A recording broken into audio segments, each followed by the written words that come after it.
quiero hablarles acerca de un tema que lo he titulado Del dicho al hecho. Hay un adagio popular entre nosotros: del dicho al hecho hay mucho trecho, ¿verdad? Vamos a ver la escritura. Mateo capítulo 26. Jesús está con sus discípulos, versículo 36 en adelante. Mateo 26, 36.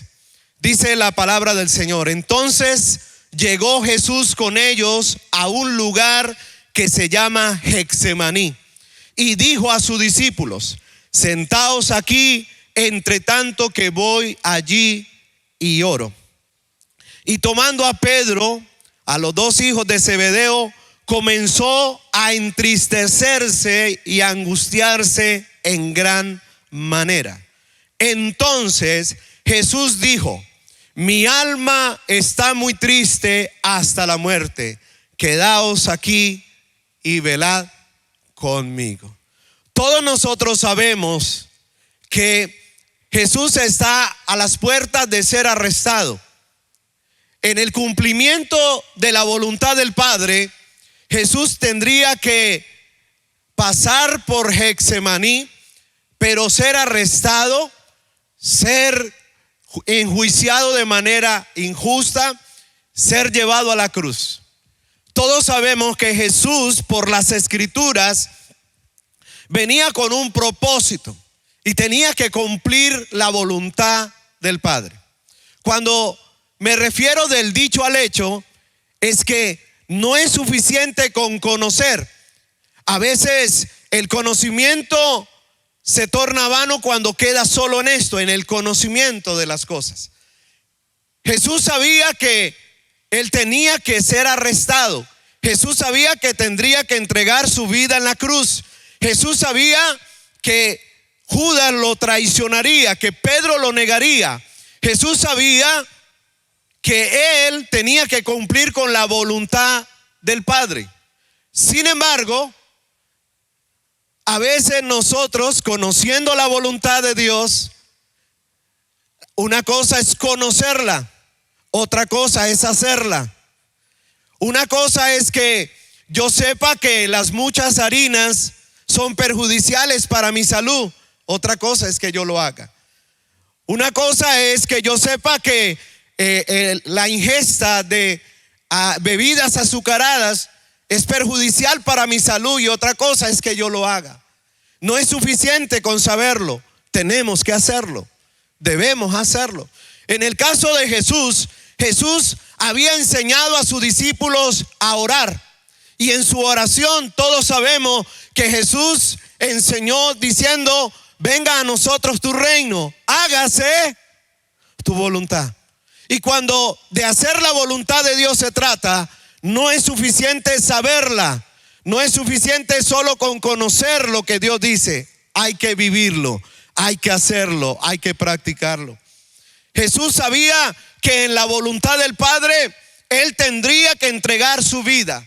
Sin embargo, el precio que pagó por hacer la voluntad del Padre es otra cosa.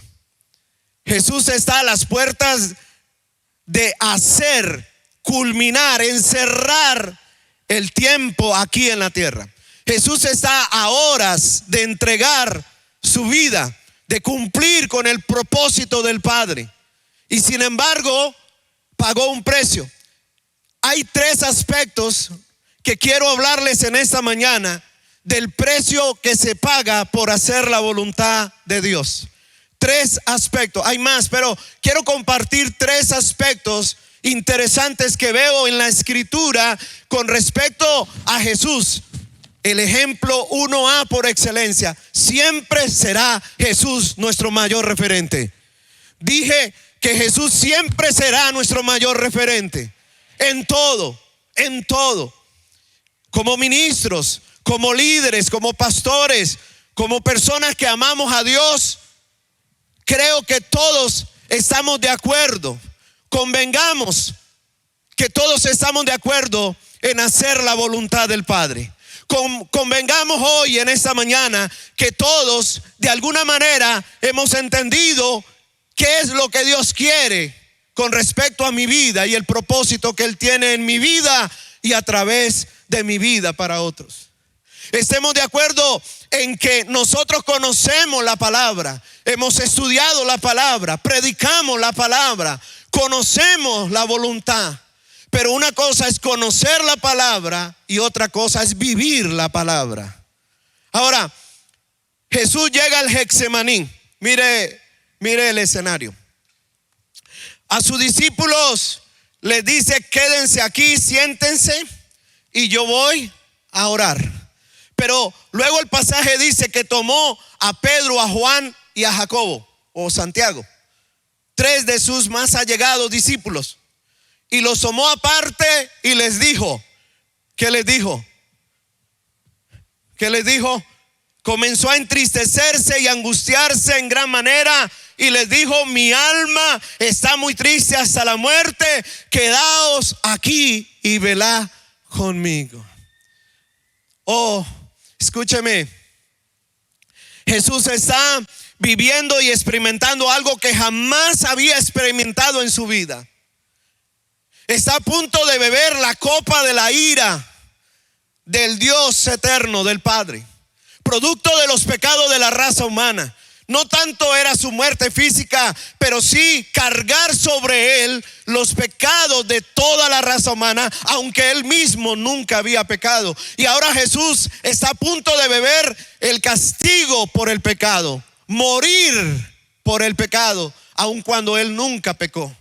Ahora, su fragilidad, su vulnerabilidad, la apertura de su corazón es un ejemplo para nosotros.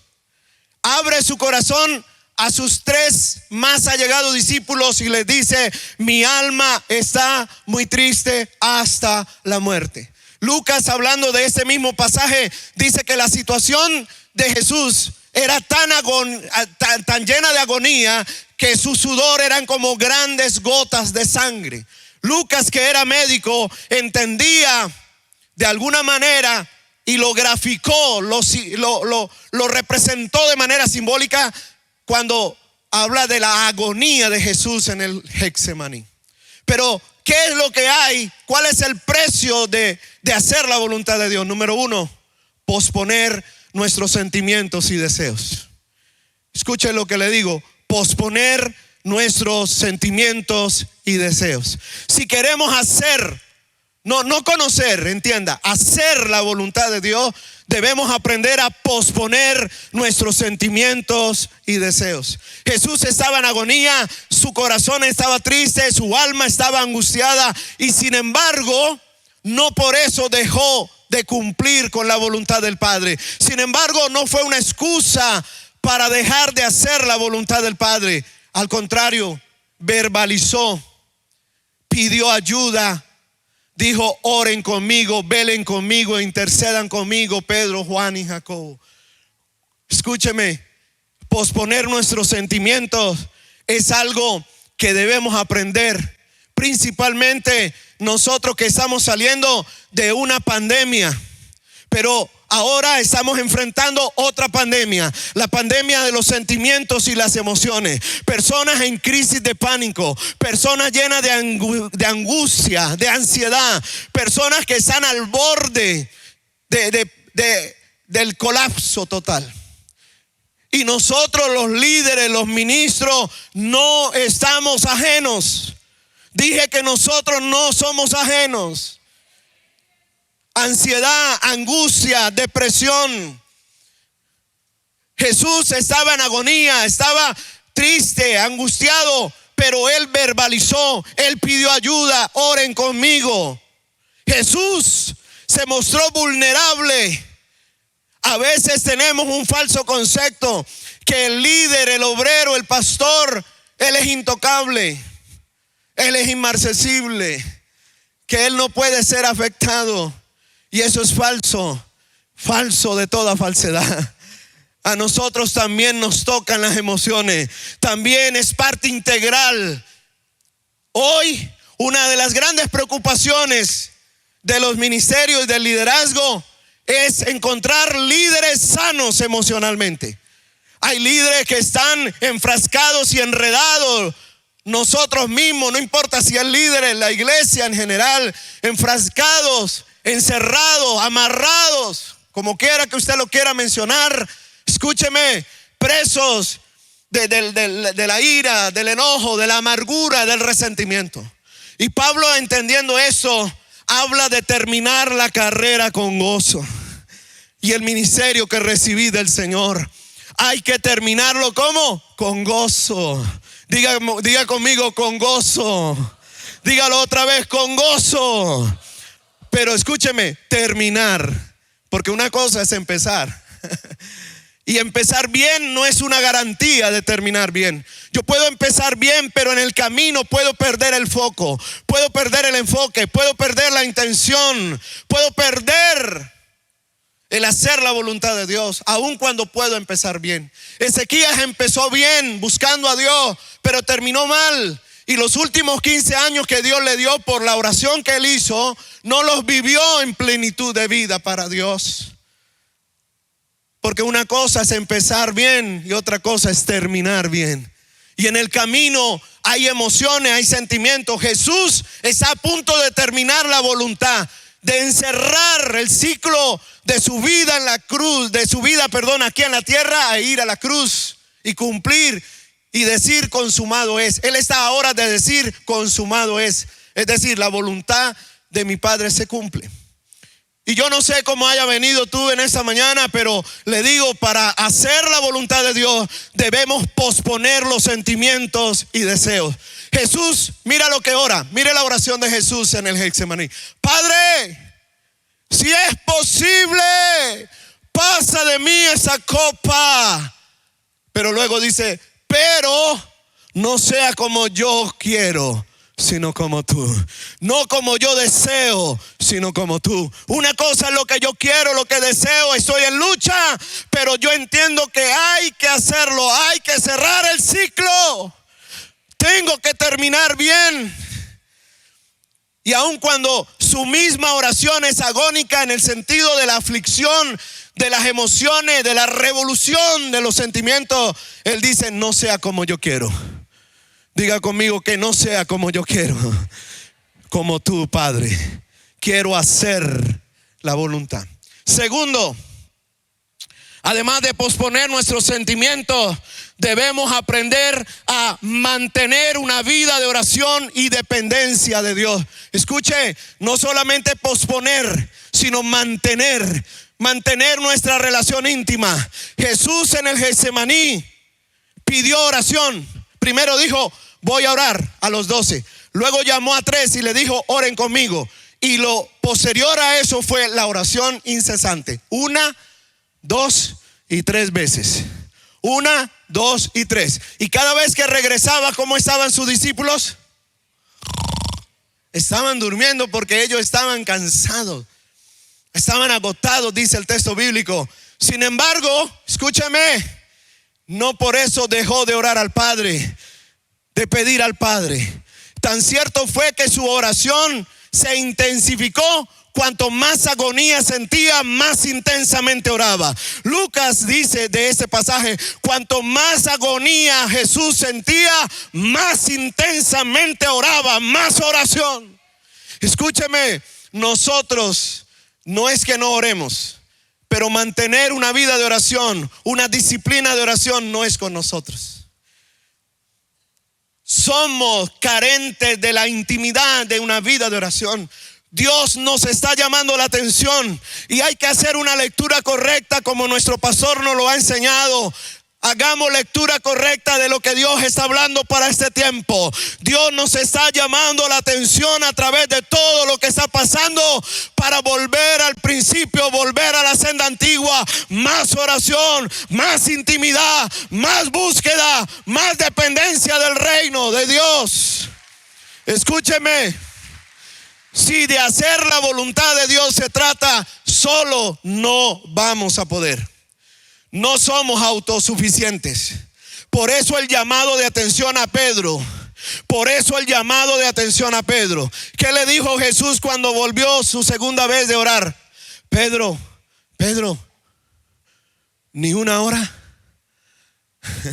Pedro, ni una hora de oración, Pedro. Velá y orá para que no entréis en tentación. El espíritu a la verdad está dispuesto, pero la carne es débil. Ahora, escúcheme. Pastor, ¿por qué a Pedro? ¿Se la tenía montada Pedro? Pues se la montó a él. No, Pedro, escúcheme, había sido advertido por el propio Jesús: me negarás. Previo al Getsemaní, Jesús le había advertido. ¿Sabe qué dijo Pedro? Yo, como dicen los paisas, yo no. Todos estos, yo nunca, hasta la muerte. Él se creía autosuficiente, capaz de soportar, capaz de lidiar. Pedro no estaba entendiendo. Y por eso el Señor llama la atención a Pedro: velá y orá. Dios nos está llamando la atención.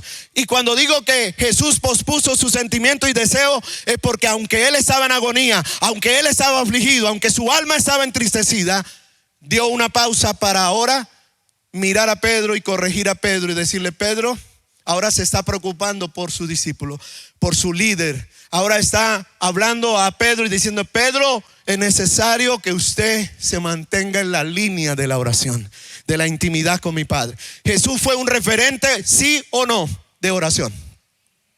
Mateo 6 nace del producto de la preocupación de los discípulos: enséñanos a orar. Y no era que no se orara, escúcheme, no era que no se orara en aquellos días. Es que la oración de Jesús fue tan inspiradora, que los discípulos le dijeron: enséñanos a orar como tú oras.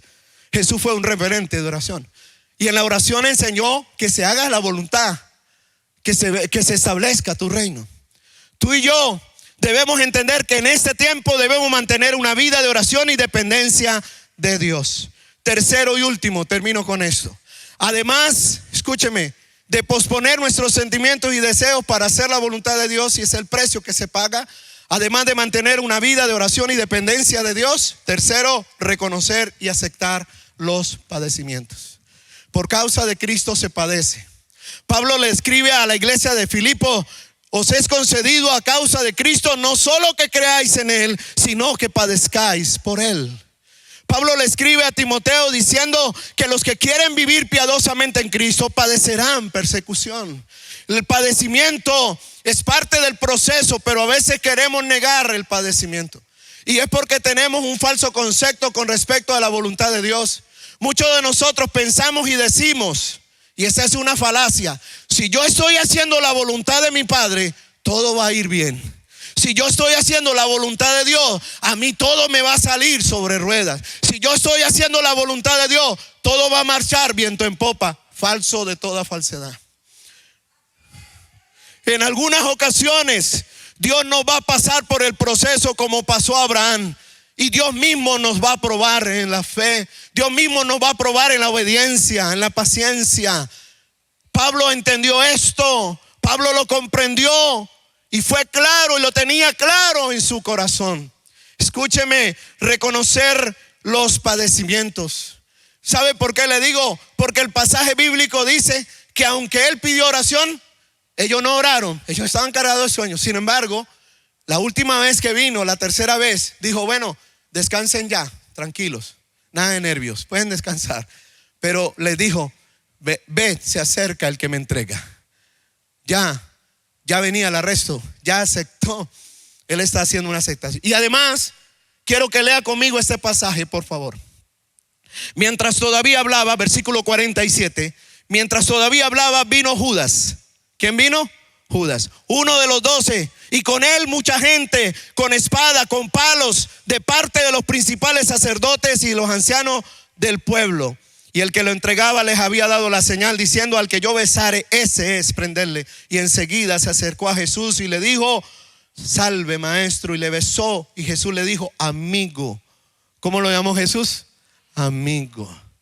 Me encanta cómo es el trato de Jesús frente a la traición de un amigo. Otra vez los sentimientos y emociones, el equilibrio emocional, pero el trato también de la gente. Jesús reclamó: ustedes han venido como con a un ladrón, con palos, con espada. Todos los días yo me sentaba enseñando y de esa manera me tratan. Jesús les preguntó: Pero también la impulsividad de un compañero como Pedro, que sacó la espada y fue en el Getsemaní. Y el Señor lo corrige: guarda tu espada en tu vaina. No es de esa forma, Pedro.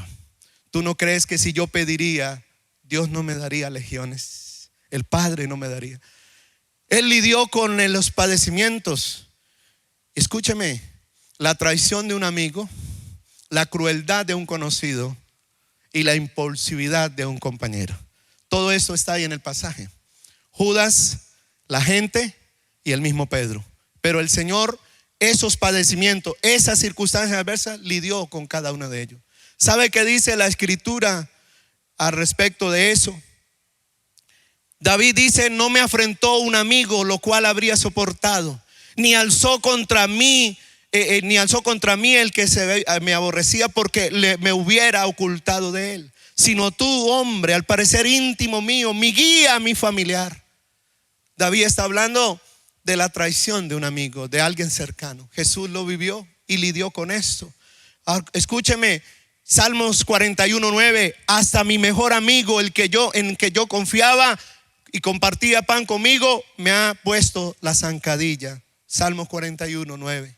Pero también el mismo Pablo habla de su experiencia. Procura venir pronto, dice 2 de Timoteo capítulo 4, porque Demas, compañero de ministerio, Demas, me ha desamparado, amando más este mundo.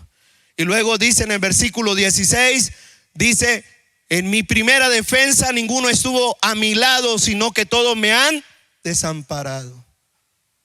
Pero Pablo dice: pero gracias al Señor, Dios me fortaleció para presentar defensa del evangelio y la predicación. Escúcheme, si de hacer la voluntad se trata, tenemos que pagar un precio. Posponer nuestros sentimientos, mantener una vida de intimidad y reconocer los padecimientos en el proceso. Es posible que usted esté aquí en esta 47 escuela bíblica diciendo: ¿sabe? Estoy en un lío conmigo mismo, conmigo misma. No entiendo por qué Dios está permitiendo tanta situación difícil conmigo. Y de pronto aquí vemos un rostro y estamos aquí boniticos todos, pero solo Dios conoce, solo Dios sabe cómo está tu corazón, cómo están tus emociones. De pronto estás como dice mi pastor, como algo que está a punto de explotar, como un volcán a punto de hacer erupción. Y tus emociones vacilan y hay duda, hay incertidumbre, hay miedo, hay temor. ¿Qué será? Dios, ¿qué tienes conmigo? Y yo quiero orar.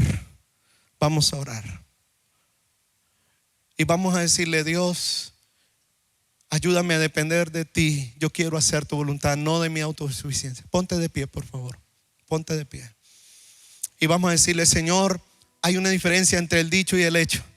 Yo conozco tu voluntad, pero no es suficiente. Yo sé lo que dice tu palabra, pero a veces no es suficiente. Déjame decirle algo. Escuche. Yo sé que dice la Biblia: airaos pero no pequéis, no se ponga el sol sobre vuestro enojo, ni deis lugar al diablo. Yo lo sé que eso es de Dios. Pero una cosa es saberlo y otra cosa es vivirlo. Alguien vino, me ofendió, me lastimó, difamó, me señaló, me criticó, habló mal de mí, o tuvimos un altercado, yo también me alteré. Pero yo no pospuse mis sentimientos. Yo sé que esa es la palabra. Airaos pero no pequéis, no se ponga. Y una cosa es saberlo, otra cosa es vivirlo. Y cuántas veces la persona se queda ahí, escúcheme, no avanza. La voluntad de Dios queda estancada en la vida de un proyecto, un propósito. Yo he sido tentado una y otra vez por esto. No les estoy hablando de algo que no me ha pasado. ¿Cuántas veces por el temperamento, por situaciones, por la fragilidad humana y entender la fragilidad humana? ¿Cuántas veces? Al borde de decir: ya no más, no aguanto. Tantas situaciones. Pero ahí viene Dios. Ajá, y entonces, ¿y dónde queda mi palabra? y lo que yo te he dicho, ¿lo vas a dejar por demás? Pedro sufrió con eso. Judas, y eran de los discípulos. ¿Y cuántos otros? Demas y otros compañeros. Cierra tus ojos, levanta tus manos. Padre, Padre, Jesús siempre será mi mayor referente. Y si de hacer la voluntad de Dios se trata, Jesús me enseña a pagar un precio.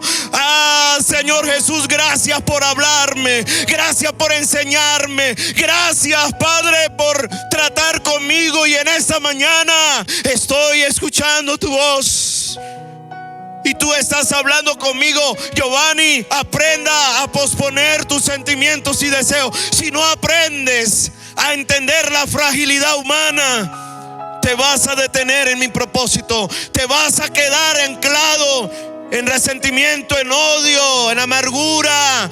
Te vas a quedar y no vas a terminar con gozo mi carrera y el ministerio. Shatarama Shenika y Soderebe Catalabasurribaya.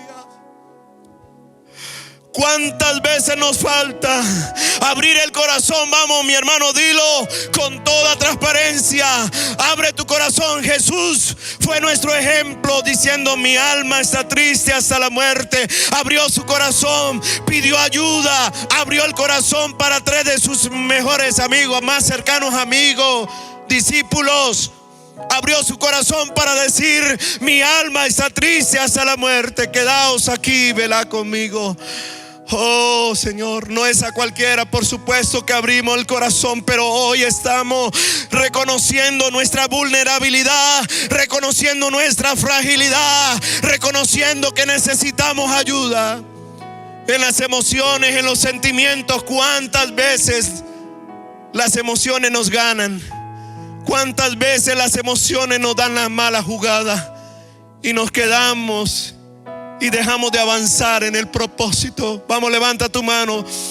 Vamos, iglesia, abre tu corazón, mi hermano, abre tu corazón y dile: Señor, ayúdame, enséñame a posponer mis sentimientos y deseos. Que no sea como yo quiero, que no sea como yo, sino como tú, Padre, como tú, Padre. Hágase tu voluntad en mí, cumple tu propósito en mí, Padre, en el nombre de Jesús, en el nombre de Jesús.